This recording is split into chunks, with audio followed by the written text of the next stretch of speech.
তো আজকে আমরা পড়ব আমাদের ক্লাস 12 এর যে দ্বিতীয় গল্পটা আছে স্ট্রং রুট। তো এই গল্পটা স্ট্রং রুট গল্পটা লিখেছেন ডক্টর এপিজে আব্দুল কালাম। তো ডক্টর এপিজে আব্দুল কালাম সম্পর্কে আমরা সবাই কম বেশি জানি।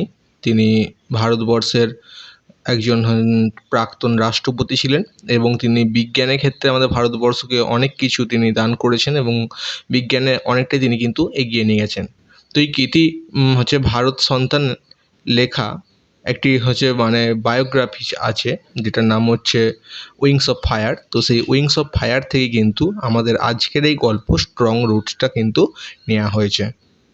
তো আমি কিন্তু বেশি কিছু এপিজে আব্দুল কালাম সম্পর্কে বলছি না গো, কারণ তোমরা এই যে গল্পটা কিন্তু তার জীবনেরই একটা ছোট্ট অংশ। তো সেটা পড়তে পড়তে তোমরা তার জীবন সম্পর্কে কিছুটা হলেও একটা ধারণা পাবে। তো আমি সোজাসুজি গল্পে চলে যাচ্ছি। তো এপিজে আব্দুল কালামের পুরো নাম ছিল এপিজে আবুল ফকির জৈনুলউদ্দিন আব্দুল কালাম। তো এপিজে আব্দুল কালামের এটা হচ্ছে পুরো নাম। তো আমরা এবারে গল্পটা শুরু করি। যে I was born into a middle class Tamil family in the island town of Rameswaram in the erstwhile Madras state.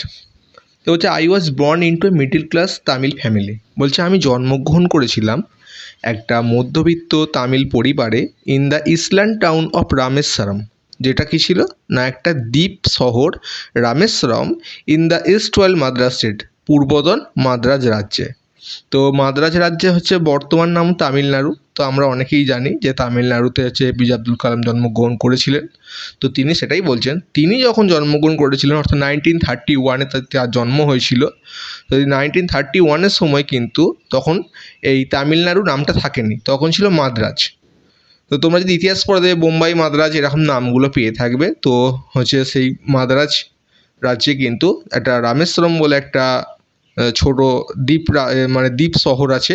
সেইখানেতে একটা তামিল মধ্যবিত্ত পরিবারেতে আমাদের এপিজে আব্দুল কালামের জন্ম হয়েছিল। My father, Joinuddin, had neither much formal education nor much wealth.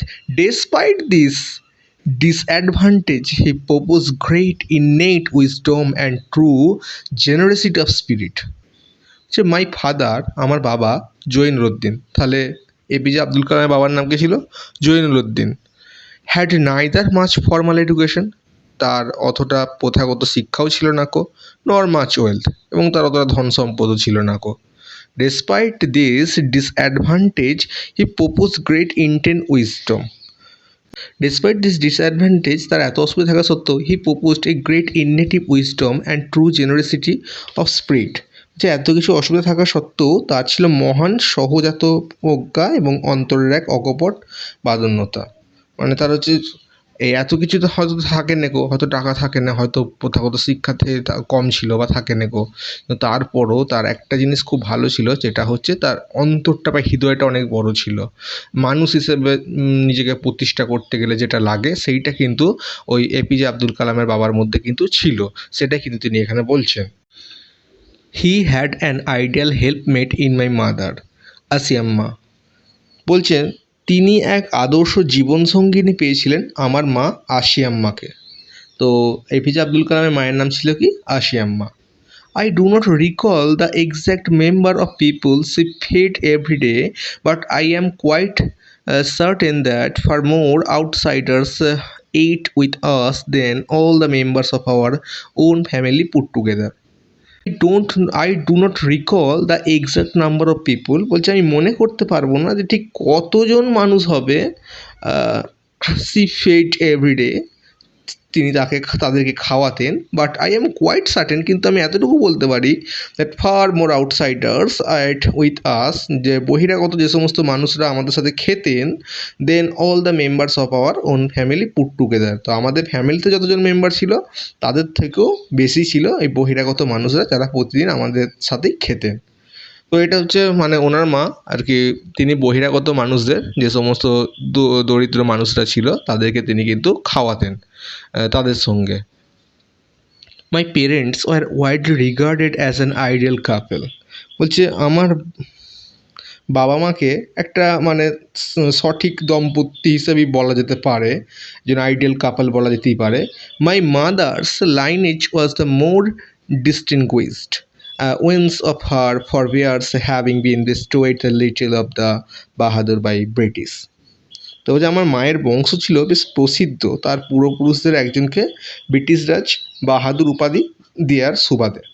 তো তখনকার দিনে কী হতো, ধরো হচ্ছে যে সমস্ত জমিদার বা কোনো গুণী জ্ঞানী মানুষ, মানে বড় মাপের আর কি মানুষ যারা, ব্রিটিশরা তাদেরকে উপাধি দিত, বাহাদুর উপাধি দিত। তো সেই উপাধির মাধ্যমে তাকে সমাজে একজন বিশিষ্ট মর্যাদা সম্পন্ন মানুষ বলে মনে করা হতো। তো এখানে যে আমাদের এপিজে আব্দুল কালাম, ওনার মামাবাড়িরও কোনো একজন মানুষ আর কি এই ব্রিটিশদের কাছ থেকে বাহাদুর উপাধি পেয়েছিল। তো সেই জন্য বলছেন যে তার মায়ের হচ্ছে মানে তার যে মামাবাড়ির যে মানুষরা তাদের মধ্যে তারা হচ্ছে একটু সমৃদ্ধশালী মানুষ ছিলেন। I was one of many children, a short boy with rather undistinguished looks, born to tall and handsome parents. I was one of many children. তো আমি ছিলাম অনেক ছেলে মেয়েদের একজন, এ শর্ট বয়, একটা খাটো ছেলে, উইথ র্যাদার আনডিস্টিংগুইশড লুকস, যাকে হচ্ছে দেখতে খুব একটা সুদর্শন বা খুব একটা ভালো নৈক্য, born to tall and handsome parents, লম্বা সুদর্শন বাবা মায়ের সন্তান। তো এপিজে আব্দুল কালাম বলছে আমি খুব একটা দেখতে ভালো ছিলাম না এবং আমি একটু যথেষ্ট গ্যাঁড়া ছোটোখাটো ধরনের ছেলে ছিলাম। We lived in our ancestral house which was built in the middle of the 19th century। আমি বসবাস করতাম আমাদের পৈতৃক বাড়িতে, যেটা সম্ভবত তৈরি হয়েছিল 19 শতকের দিকে, 19th century-তে। It was a fairly large pucca house. It was a very large pucca house made of the limestone and brick on the Moscow Street in Ramestram. It was a fairly large pucca house. Pucca house মানে কি, মানে পাকার বাড়ি, ঠিক আছে। এটা ছিল একটা লম্বা পাকার বাড়ি, made of limestone and brick. তো এখানে লাইমস্টোন মানে হচ্ছে চুনা পাথর, আর ব্রিক মানে হচ্ছে ইঁট, ঠিক আছে। তো এটা তৈরি হয়েছিল কী দিয়ে, চুনা পাথর আর ইঁট দিয়ে, on the Moscow street in the Rameswaram. রামেশ্বরমের যে মস্কো রাস্তা বা মস্কো স্ট্রিট, তো সেই মস্কো স্ট্রিটের ধারে কিন্তু চুনা পাথর আর ইঁট দিয়ে আমাদের এই লম্বা পাকার বাড়িটা তৈরি করা হয়েছিল। কখন তৈরি করা ছিল না, 19 শতকের দিকে। এইগুলো তোমরা কিন্তু একটু করে ভালো করে দেখবে, হ্যাঁ, এইগুলো থেকে কিন্তু ছোটো কোশ্চেন আসতে পারে। তার জন্য আর কি বলছি যে এপিজে আব্দুল কালামের বাবা মায়ের নাম কী ছিল, তাদের বাড়িটা কোথায় ছিল, হ্যাঁ, তারপর তার বাবা মায়ের যে বিশেষ বৈশিষ্ট্য ছিল সেইটা কীরকম ছিল, এইগুলো একটু দেখে রেখো। কিন্তু তোমাদের ছোটো কোয়েশ্চেনের জন্য বলছি, যদিও আমি পরে ছোটো কোয়েশ্চেন তোমাদের করাবো, তো তবুও এখন পড়ার সময় কী বলতো, যদি একটু ইনফরমেশনগুলো ভালো করে দেখে রাখো না, তাহলে পরীক্ষার সময় যখন কোয়েশ্চেনটা তুমি দেখবে তোমার অটোমেটিক্যালি মনে পড়ে যাবে যে আরে এই কোয়েশ্চেন অ্যান্সারটা তো এটা হওয়ার ছিল, আর তখন তোমরা কিন্তু অটোমেটিক্যালি লিখতে পারবে। আচ্ছা চলো পড়ায় ফিরে যাই। My austere father used to avoid all essential comforts and the luxuries. তো এটা কী বলছে আমার বাবা তিনি সবসময় এই বিভিন্ন অপ্রয়োজনীয় স্বাচ্ছন্দ্য আর বিলাসিতাকে পরিহার করে চলতেন। তিনি এই যে বিলাসিতা বা স্বাচ্ছন্দ্যবোধ, হ্যাঁ, এইগুলোকে তিনি কিন্তু পাত্তা দিতেন না। তিনি কষ্ট করে জীবনযাপন করার চেষ্টা করতেন, সিম্পল একটা লাইফস্টাইল তিনি লিড করার চেষ্টা করতেন, সেটাই কিন্তু এখানে বলছেন। However all necessities were provided for in terms of food, medicines, and clothing. In fact, I would say mine was a very secure childhood, materially and emotionally. My austere father used to avoid all instant component luxuries. However, all necessaries were provided for in terms of food, medicines, and or clothing. খাদ্য, ওষুধপত্র, পোশাকের ব্যাপারে সমস্ত প্রয়োজনীয়তা মেটানো হতো। তারপরে বলছেন যে in fact I would say mine was very secure childhood, materially and the emotionally. তো যে আমি বলবো আমার শৈশব ছিল খুবই সুরক্ষিত বস্তুগতভাবে এবং আবেগজনিতভাবে আচ্ছন্ন। I normally ate with my mother sitting on the floor of the kitchen. তো আমি সাধারণভাবেই আমি আমার মায়ের সাথে আমাদের যে রান্না ঘরের যে মেঝে ছিল সেখানে বসে খেতাম। She would place a banana leaf before me, on which she then laid rice and the arithmetic sambar, a variety of syrup, a homemade pickle, and a dollop of fresh coconut chutney. তো এবার তিনি তার খাওয়া দাওয়ার বিবরণ দিচ্ছেন যে তাকে কী কী খেতে দেওয়া হতো, তিনি কী কী খেতেন এবং তাই কীভাবে তার মা খাবার পরিবেশন করতো সেই ব্যাপারটি বলছে। তো তিনি সাধারণত তার মায়ের সঙ্গে তাদের রান্নাবাড়ির মানে রান্না যে ঘর সেই রান্নাঘরের মেঝেতে বসে খেতেন সাধারণভাবেই। হ্যাঁ, সেখানেতে প্রথমে তিনি যখনই খেতে বসছেন তার মা তাকে প্রথমেতে ওই যে বলছে she would placed a banana leaf before me, তার সামনে থালা হিসেবে তাকে একটা কলা পাতা দেওয়া হতো। On which she then ladled rice, যে হাতায় করে যে ভাত তোলার চামচ বা হাতা, সেই হাতায় করে ভাত তুলে দেওয়া হতো। অ্যান্ড অ্যারোথমেটিক সম্বর, এবং তাকে সুগন্ধি সম্বর দেওয়া হতো। A variety of serve home made pickle, তো এবং হচ্ছে নানা ধরনের ঝাঁঝালো এবং ঘরের তৈরি আচার। And dollop of the fresh coconut chutney, এবং একদলা টাটকা নারকেলের চাটনি তাকে খেতে দিত তার মা। তো এরপর বলছে the Shiva temple which made Rameswaram so famous to the pilgrims we about 10 minutes walk from our house. তো বলছে যে দ্য শিবা টেম্পল একটা শিব মন্দির, which made Rameswaram so famous to pilgrims মানে তীর্থযাত্রী। তো বলছে রামেশ্বরমে একটা শিব মন্দির ছিল যেটাকে রামেশ্বরমকে হচ্ছে মানে বিখ্যাত করেছিল তীর্থযাত্রীদের কাছে। Was about 10 minutes walk from our house, তো সেটা আমাদের বাড়ি থেকে 10 মিনিট হাঁটা পথের মধ্যেই পড়তো।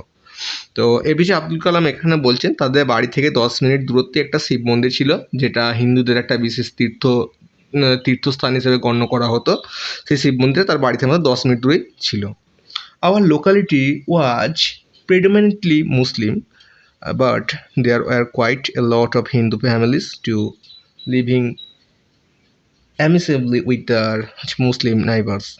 তো বলছে আমাদের যে এলাকাটা সেটা সাধারণত মুসলিম এলাকা ছিল, কিন্তু আমাদের পাশাপাশি বেশ কিছু হিন্দু পরিবারও এখানে পাশাপাশি বসবাস করতো এবং তারা আমাদের প্রতিবেশী হিসেবে আমাদের সঙ্গে ভালো ব্যবহার করতো। There was a very old mosque in our locality where my father would take me at evening prayers. তো বলছে আমাদের এলাকাতে একটা পুরনো মসজিদও ছিল, যেখানে আমার বাবা আমাকে প্রতিদিনের সন্ধ্যেবেলায় প্রার্থনা করার মানে নামাজ পড়া আর কি, তো তার জন্য নিয়ে যেত। I had not to faint idea of the meaning of the Arabic prayers chanted, but I was totally convinced that they reach the God. তো বলছি যে আমি যখন ওই নামাজ পড়তে যেতাম, তো ওই যে আরবিক যে মন্ত্রগুলো মানে ওদের আল্লাহকে স্মরণ করার ক্ষেত্রে তো বিভিন্ন আরবিক মন্ত্র পড়া হয়, আমাদের যেমন হিন্দুদের পুজো করার ক্ষেত্রে যেমন বিভিন্ন সংস্কৃতে যেমন মন্ত্র পড়া হয়, সেরকম মতো ওদেরও আল্লাহকে স্মরণ করার জন্য বেশ কিছু আরবিক যে মন্ত্র ছিল সেগুলো মানে স্মরণ করতে হতো, সেইগুলো পড়তে হতো। তো এপিজে আব্দুল কালাম বলছেন যে আমি সেই যে আরবি মন্ত্রগুলো পড়তাম তার মানে বুঝতাম না, তবে আমার এইটা মনে হতো যে আমি যেই মন্ত্রগুলো পড়ছি এটা হচ্ছে দেবতা, আমাদের যে ঈশ্বর বা দেবতা বা আল্লাহর কাছে কিন্তু এটা আমাদের একটা মানে ভালো কিছু দিক নির্দেশ করছে, বা আমাদের আল্লাহর কাছে আমার এই প্রার্থনাটা পৌঁছাচ্ছে এটা। When my father came out of the mosque after the prayers, people of different religions would be sitting outside waiting for him. বলছে আমার বাবা যখনই মসজিদ থেকে বেরিয়ে আসতো ওই নামাজ শেষ করে, মানুষজন সেখানে বিভিন্ন বিভিন্ন ধর্মের মানুষজন কিন্তু সেখানে বাইরেতে অপেক্ষা করতো তার জন্য। Many of them offers bowls of water to my father, who would dip his fingertips in them and say a prayer. তো অনেকে তারা বাটি করে জল নিয়ে এসে রাখতো আমার বাবার কাছে, আমার বাবা সেই জলের মধ্যে আঙ্গুল ডুবিয়ে তিনি কিছু একটা মন্ত্রর মতো কিছু একটা পড়তেন। The water was then carried home to the invalids, তারপর তারা যেই কাজের জন্য জলটা নিয়ে এসেছিলো সেই কাজের জন্য তারা জলটা নিয়ে ওদের বাড়িতে ফিরে যেত। I also remember people visiting our home to offer thank after being cured. তো আমার খুব ভালো মনে আছে মানুষজনরা পরে আমাদের বাড়িতে আসতো এবং আমার বাবাকে ধন্যবাদ দিত, কারণ তাদের হচ্ছে ভালো হয়ে যাচ্ছে, তারা যে সমস্যার সমাধান ঘটেছে যার জন্য তারা তাকে ধন্যবাদ দিত। I also remember peoples visiting our home to offer thank you bring God, হচ্ছে father always smiled and asked them to thank Allah the merciful. তো বাবাও সবসময় কিন্তু হাসতো, হেসে বলতো যে আমাকে নয় আল্লাহকে ধন্যবাদ জানাও, কারণ তার জন্য এই সমস্ত কিছু সম্ভব হয়েছে বা ঠিক হয়েছে, এবং তিনি কিন্তু এই ম্যাজিক জিনিসটা কিন্তু তিনি ঘটিয়েছেন। The high price of Rameswaram temples Paxi Lakshman Sastri was a very close friend of my father's. তো বলছেন যে এই রামেশ্বরম মন্দিরের সব থেকে বড় যে পণ্ডিত বক্সি লক্ষ্মণ শাস্ত্রী বা পণ্ডিত লক্ষণ শাস্ত্রী, তিনি আমার বাবার খুব কাছের একজন বন্ধু ছিলেন। One of the most vivid memories of my early childhood is of the two men each in the traditional chair discussing spiritual matter. এটার মানে বলছে আমার যতটুকু মনে হয় শৈশবের স্পষ্ট স্মৃতি থেকে যতটুকু মনে পড়ে যে এই দুটো মানুষ তারা তাদের আধ্যাত্মিক পোশাক পরে তারা তাদের নিজের চিরচরিত পোশাক পরে আধ্যাত্মিক চিন্তাভাবনা কথাবার্তা বলতেন। মানে যখন পূজারি যেমন ড্রেস পরে সেরকম মতো ড্রেস পরতেন, আর ওনার বাবা একজন মৌলভী সাহেব ছিলেন যেহেতু, তো তিনি যেমন ড্রেস পরেছেন ড্রেস পরতেন, কিন্তু যে যার নিজস্ব ড্রেস পরতেন এবং যে যার নিজস্ব মতবাদ থেকে ভাবনা চিন্তাগুলোকে কিন্তু তারা আলোচনা করতেন, আধ্যাত্মিক বিষয়গুলোকে তারা ডিসকাস করতেন নিজেদের মধ্যে। When I was old enough to ask question, I asked my father about the relevance of prayer. বলছে আমার যখন প্রশ্ন করার মতো বয়স হলো, আমি তখন একদিন আমার বাবাকে প্রশ্ন করলাম যে এই প্রার্থনা করার মূল উদ্দেশ্যটা কী, আর কেন আমরা এই প্রার্থনা করি। My father told me there was nothing mysterious about the prayer. তো আমার বাবা আমাকে বলেছিল যে প্রার্থনা করার মধ্যে অলৌকিক কোনো কিছু নাই কো, rather prayer made possible a communion of the spirit between peoples. ওনার বাবা উত্তর দিয়েছিলেন, বলছে যদি আমরা এই প্রার্থনা করি তখন মানুষজনের মধ্যে আত্মার মধ্যে একটা শান্তি বজায় আসে, শান্তি আসে, একটা আদান প্রদান ঘটে একে অপরের মধ্যে শান্তির, তার জন্য আমরা প্রার্থনা করে থাকি। When you pray, he said, you transcend your body and become a part of the cosmos which knows no division of wealth, age, caste or creed.